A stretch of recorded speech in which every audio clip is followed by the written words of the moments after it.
नमस्कार साथियों, मैं Shri Ram Booker mind coaching classes के ऑनलाइन प्लेटफॉर्म पर आपका एक बार पुनः स्वागत करता हूं। हम बात कर रहे हैं हमारे जो संघ सरकार है उसके बारे में। और संघ सरकार जो है उसमें हमने पहले देखा मंत्री परिषद वाला पार्ट, उसके बाद में प्रधानमंत्री का पार्ट, और आज हम बात करना चाहेंगे उप प्रधानमंत्री जो हैं उनके बारे में। तो उप प्रधानमंत्री की बात करें उससे पहले हमने प्रधानमंत्री पढ़ा था और उसमें नरेंद्र मोदी जी के बारे में हमने बातचीत की थी और उनके समय प्रमुख संविधान संशोधनों के बारे में हम बात कर रहे थे। तो 102वें संविधान संशोधन तक हम थोड़ी थोड़ी चर्चा कर चुके थे। आज हम 103वें और 104वें संविधान संशोधन के बारे में बात करते हैं, क्योंकि यहाँ से प्रश्न बनने की बहुत ज़्यादा संभावनाएं रहेंगी जो भी आगामी एग्जाम हैं उनके अंदर। तो देखिएगा, बात करते हैं नरेंद्र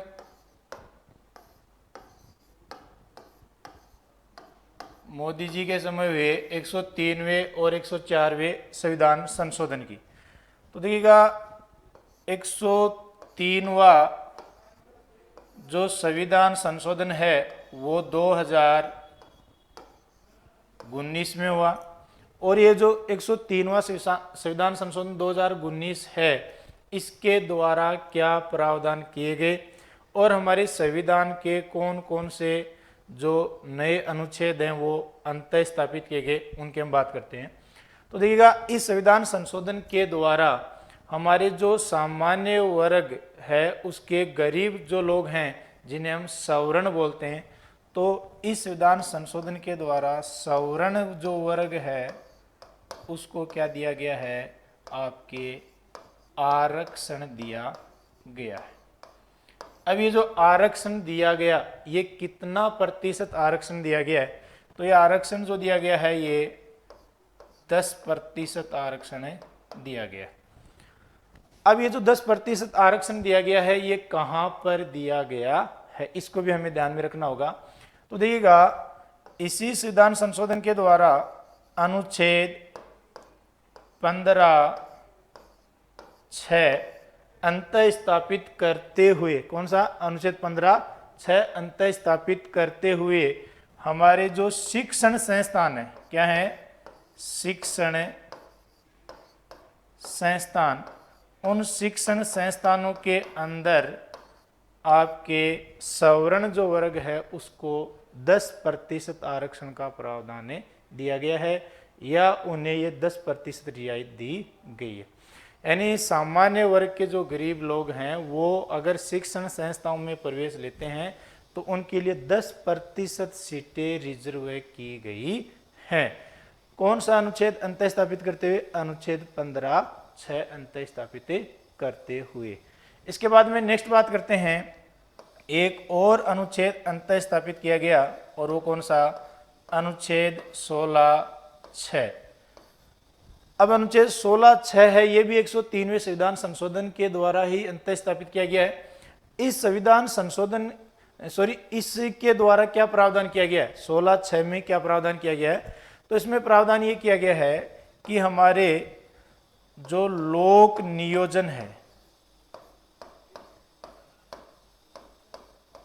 लोक नियोजन का मतलब यहां पर जनरली सरकारी नौकरियों से है। तो लोक नियोजन के अंदर जो सवर्ण वर्ग है उसको 10% का आरक्षण दिया गया। यानी सामान्य वर्ग के गरीब लोगों को सरकारी नौकरियों में 10% आरक्षण का प्रावधान किया गया है। अब देखिएगा कि प्रश्न ऐसा पूछ सकता है एग्जामिनर, 103वें संविधान संशोधन 2019 के द्वारा तो 2 अनुच्छेद अंतः स्थापित किए गए, ये संविधान के कौन से भाग में अंतः स्थापित किए गए? तो ये जो अनुच्छेद हम देख रहे हैं ये संविधान के 3रे भाग में है और 3रा जो भाग है उसमें किसका प्रावधान किया गया है? मौलिक अधिकारों का प्रावधान किया गया है।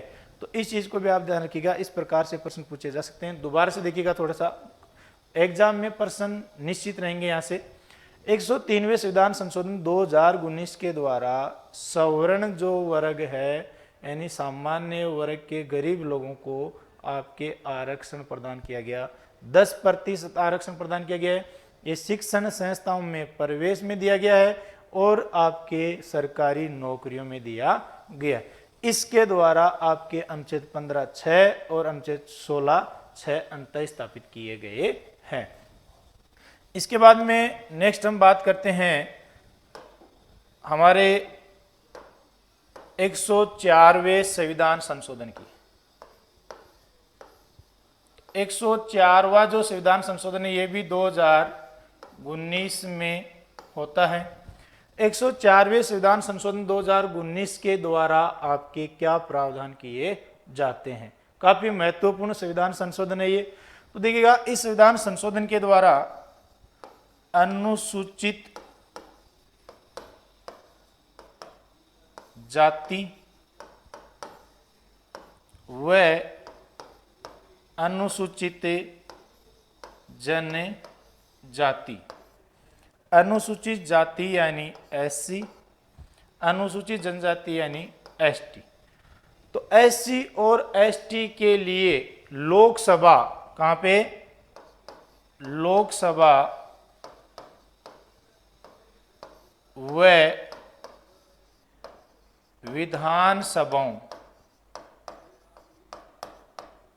लोकसभा व विधानसभाओं में आपके जो सीटों के आरक्षण का प्रावधान किया गया है उसको 25 जनवरी 2030 तक के लिए बढ़ा दिया जाता है। तो दोबारा से देखिएगा कि 104वें संविधान संशोधन 2019 के द्वारा लोकसभा व विधानसभाओं में SC और ST का जो आरक्षण है उसको 25 जनवरी 2030 तक के लिए बढ़ा दिया गया है। अब देखिएगा, इससे पहले 95वां जो संविधान संशोधन 2009 था उसके द्वारा भी लोकसभा में और विधानसभा में SC और ST का आरक्षण बढ़ाया गया था, और वो कब तक के लिए बढ़ाया गया था, 25 जनवरी 2020 तक के लिए। तो ये जब आपके समय आने लगा 25 जनवरी 2020, उससे पहले आपके ये संविधान संशोधन करके आरक्षण के प्रावधान को आगे बढ़ा दिया गया। अब देखिए, इसी के साथ एक प्रावधान और किया गया। क्या किया गया कि हमारे लोकसभा और विधानसभाओं में जो आंग्ल भारतीय सदस्य होते हैं, आंग्ल भारतीय सदस्य जिन्हें हम एंग्लो इंडियन बोलते हैं, तो लोकसभा में तो 2 आंग्ल भारतीय सदस्यों के मनोनयन का प्रावधान किया गया है और विधानसभा में आपके 1 आंग्ल भारतीय सदस्य के मनोनयन का प्रावधान किया गया है। तो ये जो आंग्ल भारतीय सदस्यों के मनोनयन का प्रावधान है इसको क्या कर दिया गया, समाप्त कर दिया गया है। यानी इससे पहले इसको 10-10 वर्ष के लिए आगे बढ़ा जा रहा था, लेकिन यहां पर क्या कर दिया गया है, समाप्त कर दिया गया है। तो इस चीज का भी आप विशेष रूप से ध्यान रखेंगे कि लोकसभा व विधानसभा में आंग्ल भारतीय सदस्यों के मनोनयन के प्रावधान को किस संविधान संशोधन के द्वारा आपके समाप्त कर दिया गया, रोक लगा दी गई, 104वें संविधान संशोधन 2019 के द्वारा। अब देखिएगा, 104वां जो संविधान संशोधन 2019 है इसके द्वारा हमारे संविधान में कुछ अनुच्छेदों में परिवर्तन हुआ, और मुख्य रूप से जो अनुच्छेद में परिवर्तन हुआ वो अनुच्छेद 334। तो हमारे अनुच्छेद 334 जो है इसमें लोकसभा, हमारे विधानसभा, पंचायती राज, इनमें जो सीटों का आरक्षण का प्रावधान है उसकी समयावधि का उल्लेख किया गया है। तो यहाँ पर समयावधि 10 वर्ष बढ़ाएगी, तो अनुच्छेद 334 में परिवर्तन हुआ। इसके बाद में हम बात कर रहे हैं कि क्या क्या आपके हुआ है इस संविधान संशोधन के द्वारा। तो एक तो लोकसभा, एक विधानसभा, इनमें सीटों के आरक्षण का प्रावधान आपके 10 वर्ष के लिए बढ़ाया गया। तो देखिएगा, लोकसभा में जो सीटों के आरक्षण का प्रावधान कर रखा है SC व ST के लिए वह अनुच्छेद 330 में कर रखा है। विधानसभा में जो कर रखा है वो अनुच्छेद 332 में कर रखा है। तो अनुच्छेद 330 में भी परिवर्तन हुआ और अनुच्छेद 332 में भी परिवर्तन हुआ। इसके अलावा आंग्ल भारतीय सदस्यों की हम बात करें तो अनुच्छेद 331 जो है उसमें 2 आंग्ल भारतीय सदस्यों के मनोनयन का प्रावधान किया गया लोकसभा में, तो वो समाप्त किया गया, तो अनुच्छेद 331 प्रभावित हुआ। और इसके अलावा विधानसभा जो है उसमें अनुच्छेद 333 के तहत राज्यपाल एक अंगल भारतीय सदस्य का मनोनयन कर सकता है, ये प्रावधान किया गया। तो अनुच्छेद 333 भी प्रभावित हुआ। तो कौन कौन से अनुच्छेद प्रभावित हुए हैं? अनुच्छेद 330, 31, 32, 33 और 34। तो ये भी आप ध्यान में रखिएगा कि मुख्य रूप से जो अनुच्छेद प्रभावित हुआ है डायरेक्ट वो 334 है। इसके अलावा 330, 31, 32, 33 और 34 ये अनुच्छेद प्रभावित हुए हैं। तो ये थे हमारे दो संविधान संशोधन 103 और 104वां, जिनके बारे में हमने बातचीत की है। अब इसके बाद में नेक्स्ट हम बात करते हैं हमारे उप प्रधानमंत्री की। उप प्रधानमंत्री,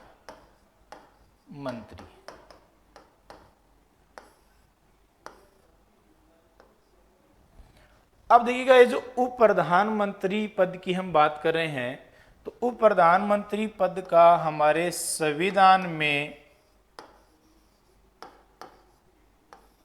कोई उल्लेख जो है वो नहीं किया गया। तो पहला क्वेश्चन तो ये बन जाता है कि उप प्रधानमंत्री का जो पद है वो एक संवैधानिक पद है अथवा नहीं है। तो ये संवैधानिक पद नहीं है क्योंकि इसका संविधान में कोई उल्लेख नहीं किया गया है। अब देखिएगा उप प्रधानमंत्री जो है वो क्या होता है? एक कैबिनेट मंत्री होता है। क्या होता है? कैबिनेट मंत्री होता है। यानी हमारे जो कैबिनेट मंत्री होते हैं उन्हीं में से किसी को उप प्रधानमंत्री बनाया जाता है। तो इसलिए ध्यान रखें कि उप प्रधानमंत्री क्या होता है? एक के कैबिनेट मंत्री होता है। इसके बाद में बात करें कि उप प्रधानमंत्री पद का संविधान में उल्लेख है नहीं, फिर उप प्रधानमंत्री बनाए क्यों जाते हैं? तो देखिएगा सरकार में आपके जो प्रधानमंत्री हैं वो आपके अपने कार्यों का डिवाइडेशन करने के लिए उप प्रधानमंत्री पद पर किसी की नियुक्ति कर सकते हैं। इसके अलावा जब जब हमारे कमजोर सरकारें हैं या अथवा हम कह सकते हैं गठबंधन की सरकारों का दौर रहा है, या आपके एक पार्टी है उसकी सरकार है और उसमें जो प्रधानमंत्री है उसके समकक्ष कहीं स्थिति जो है वो अन्य किसी व्यक्ति की भी है, तो उसको संतुष्ट करने के लिए भी आपके उप प्रधानमंत्री पद पर कई बार नियुक्ति की जाती है। तो अलग अलग समय पर अलग अलग स्थितियों के कारण हमारे देश में आज तक उप प्रधानमंत्री की नियुक्ति की जाती रही है। अब बात करते हैं कि हमारे देश में आज तक कितने व्यक्ति उप प्रधानमंत्री बन चुके हैं। तो देखिएगा व्यक्तियों की हम बात करें तो व्यक्ति जो हैं वो तो हैं 7। कितने व्यक्ति? 7 व्यक्ति हैं। ठीक है। अब देखिएगा कि 7 व्यक्ति कैसे हैं। अब आप पढ़ोगे जब आगे तो आपको दिखेंगे 8 ना, लेकिन वहां पर आप देखोगे कि एक व्यक्ति है वो 2 बार बनेगा। तो इसलिए व्यक्ति के हिसाब से हम बात करें तो वो कितने होंगे? 7 ही होंगे। अब बात करते हैं कि हमारे देश में कौन कौन व्यक्ति उप प्रधानमंत्री बने हैं।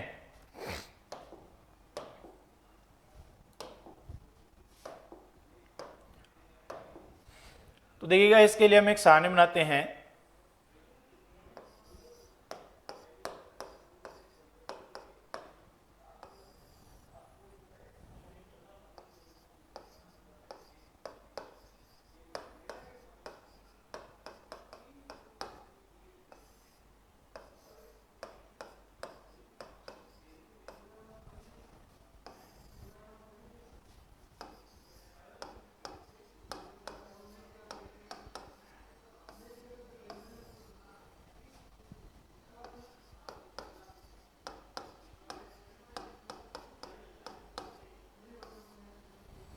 तो देखिएगा उप प्रधानमंत्री का नाम, कार्यकाल उसका और किस प्रधानमंत्री के समय वो बना। तो देखिएगा सबसे पहले बात करते हैं नंबर 1, हमारे देश के जो पहले उप प्रधानमंत्री बने वो कौन बने? तो उनका नाम है सरदार वल्लभ भाई पटेल। सरदार वल्लभ भाई पटेल हमारे देश के पहले उप प्रधानमंत्री थे। इनका कार्यकाल जो है वो 1947 से लेकर 50 तक है। इसके बाद में देखिएगा किस प्रधानमंत्री के समय, तो JL नेहरू, जवाहरलाल नेहरू के समय ये देश के क्या रहे थे, उप प्रधानमंत्री रहे थे। इसके बाद में नेक्स्ट हम बात करते हैं हमारे देश के दूसरे उप प्रधानमंत्री, तो वो कौन है, मोरारजी देसाई। मोरारजी देसाई। अब देखिएगा इनका जो कार्यकाल है वो 1967 से 69 तक। प्रधानमंत्री समय हमारे देश की इंदिरा गांधी जी थी।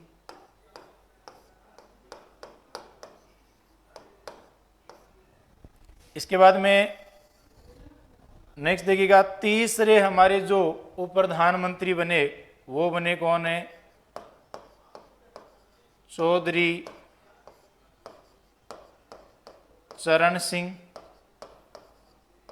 और इन्हीं के साथ में जगजीवन राम। जगजीवन राम। अब चौधरी चरण सिंह जो हैं वो वरिष्ठ थे और जगजीवन राम है वो कनिष्ठ उप प्रधानमंत्री थे। कार्यकाल है इनका 1979 में एक साथ दो व्यक्तियों को उप प्रधानमंत्री पद पर नियुक्त किया जाता है। अब देखिए इस समय हमारे देश के जो प्रधानमंत्री थे वो कौन थे, मोरारजी देसाई।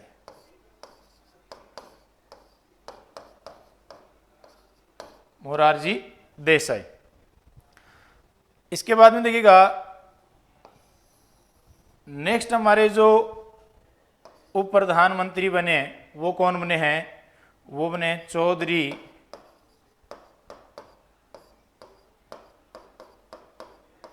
देवीलाल। कौन बने, चौधरी देवीलाल। चौधरी देवीलाल जो हैं वो 1989 से 90, किसके समय, VP सिंह के समय।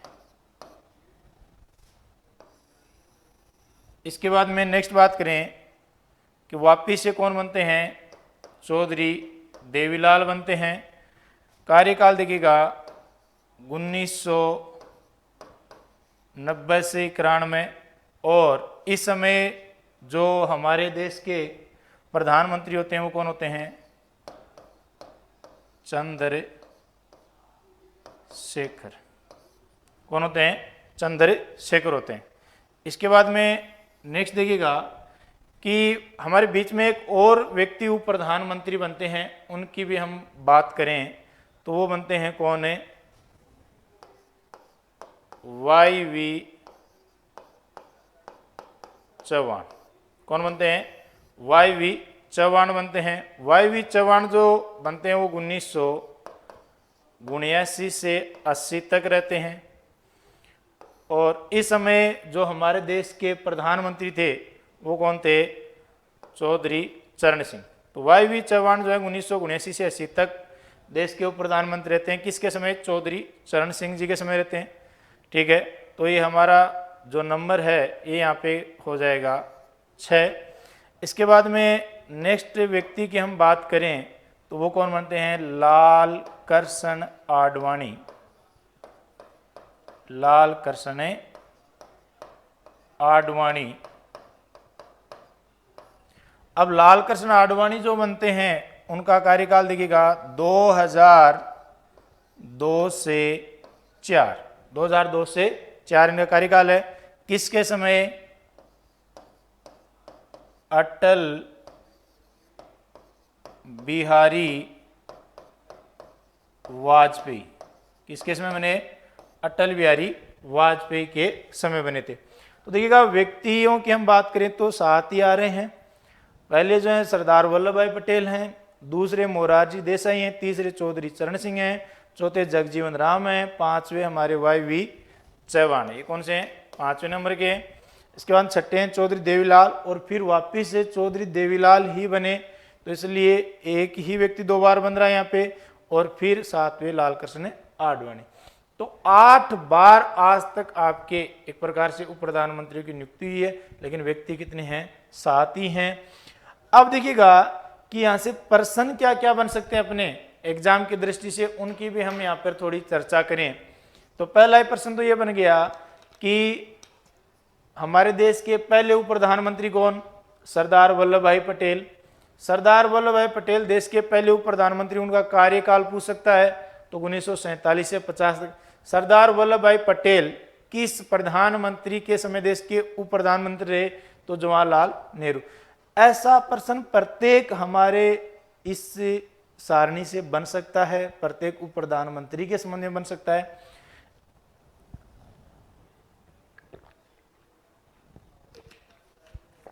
इसके बाद में बात करते हैं कि मोरारजी देसाई और चौधरी चरण सिंह जो हैं हमारे देश के 2 ऐसे उप प्रधानमंत्री जो आगे चलकर देश के क्या बने? प्रधानमंत्री भी बने। हमने जब प्रधानमंत्री पढ़ा था वहां पे पढ़ा था मोरारजी देसाई देश के प्रधानमंत्री बने, चौधरी चरण सिंह भी बने, और ये इससे आपकी सारणी में भी स्पष्ट हो जाएगा। देखिएगा यहाँ पर मोरारजी देसाई क्या है? उप प्रधानमंत्री हैं। इधर आप देख रहे हो क्या है? प्रधानमंत्री हैं। इसके बाद में यहाँ पर देख रहे हो आप चौधरी चरण सिंह मोरारजी देसाई के समय क्या है? उप प्रधानमंत्री हैं। और इधर देख रहे हो कि वाई चौहान जब उप प्रधानमंत्री थे तो इस समय ये क्या थे? देश के प्रधानमंत्री थे।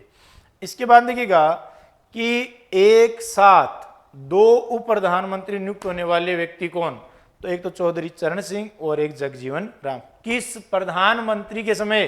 तो मोरारजी देसाई के समय। इसके बाद देखिएगा कि 2 अलग अलग प्रधानमंत्रियों के समय उप प्रधानमंत्री पद पर रहने वाला व्यक्ति, तो वो कौन है?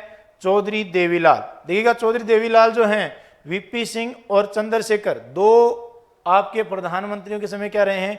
उप प्रधानमंत्री रहे हैं। आज तक हमारे देश में अंतिम बार उप प्रधानमंत्री पद पर नियुक्त होने वाले व्यक्ति लाल कृष्ण आडवाणी।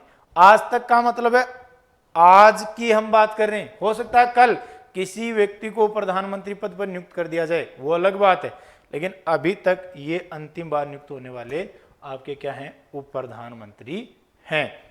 इसके बाद देखिएगा कि हमारे से कुछ फेक टाइप क्वेश्चन हैं, वो भी एग्जामिनर पूछ सकता है। मैं बात करना चाह रहा हूं यहाँ पर स्पेशली प्रधानमंत्री के संदर्भ में। तो देखिएगा प्रश्न ऐसा आ जाए कि ऐसे पीएम यानी प्राइम मिनिस्टर प्रधानमंत्री, ऐसे पीएम जो पीएम बनने से पहले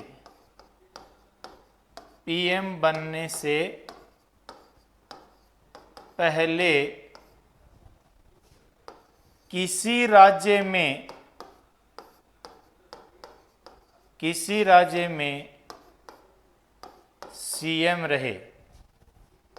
क्या रहे? मुख्यमंत्री रहे। प्रश्न पूछे कि ऐसे कौन कौन से पीएम जो पीएम बनने से पहले किसी राज्य में मुख्यमंत्री रह चुके थे। तो देखिएगा हमने जब प्रधानमंत्री के बारे में बातचीत की थी, एक एक प्रधानमंत्री के बारे में हम पढ़ रहे थे, उस समय भी हमने इसका जिक्र किया था, लेकिन उन सब प्रधानमंत्रियों को हम एक स्थान पर करते हैं जो प्रधानमंत्री बनने से पहले किसी राज्य में सीएम रहे, मुख्यमंत्री रहे। तो देखिएगा नंबर 1 मोरारजी देसाई।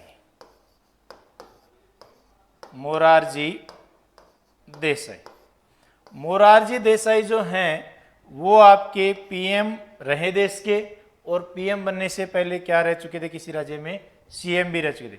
कहां पे रहे ये? बंबई प्रांत में। बंबई प्रांत में ये रहे थे।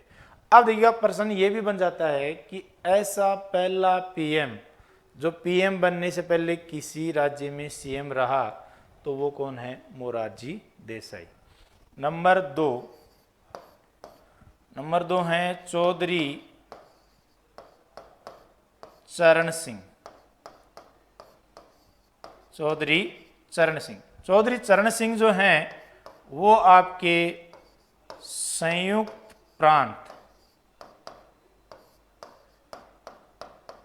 यानी हमारा यूपी वाला जो एरिया है या यूपी जो राज्य है उसके अंदर ये क्या रहे, आपके पहले सीएम रहे थे।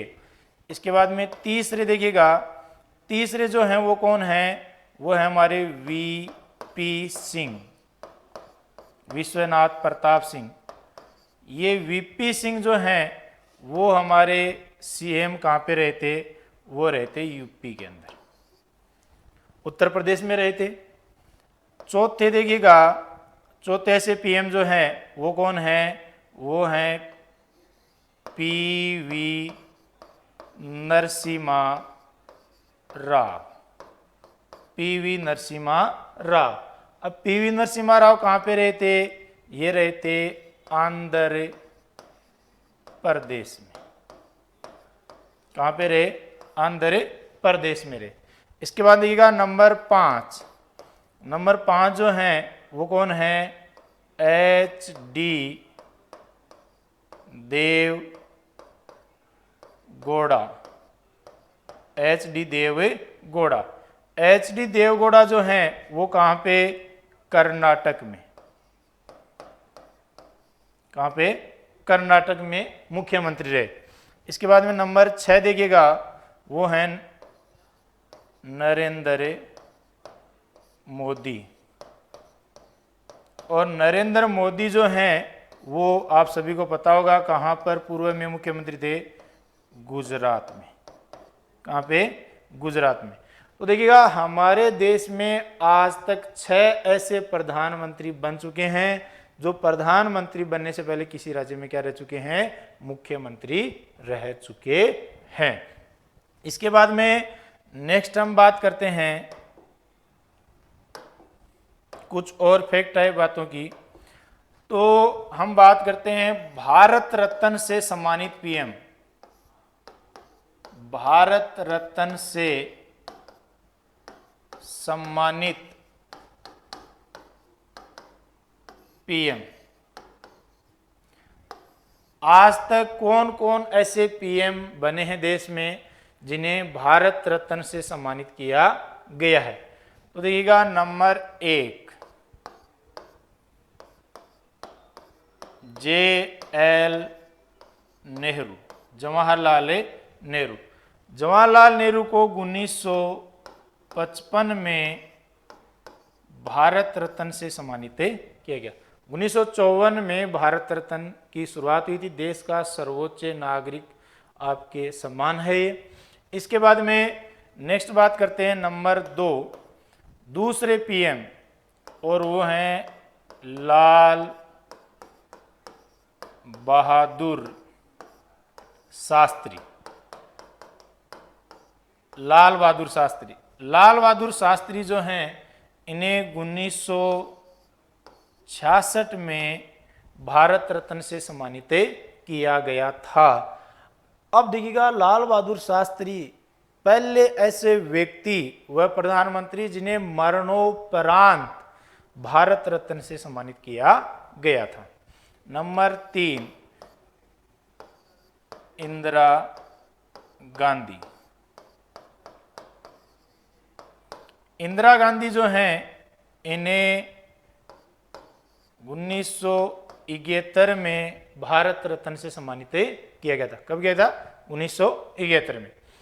नंबर 4 हैं मोरारजी देसाई।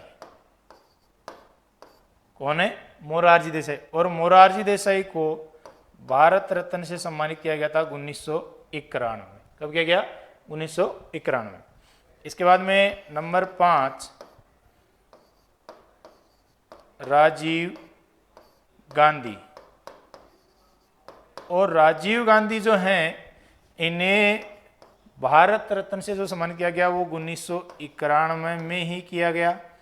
लेकिन ध्यान रहे राजीव गांधी को मरणोपरांत भारत रत्न से सम्मानित किया गया था। तो एक तो लाल बहादुर शास्त्री और एक राजीव गांधी जो हैं, इन्हें या इन दोनों को ही मरणोपरांत भारत रत्न से सम्मानित किया गया। इसके बाद में छठे प्रधानमंत्री देखिएगा, और वो हैं अटल बिहारी वाजपेयी।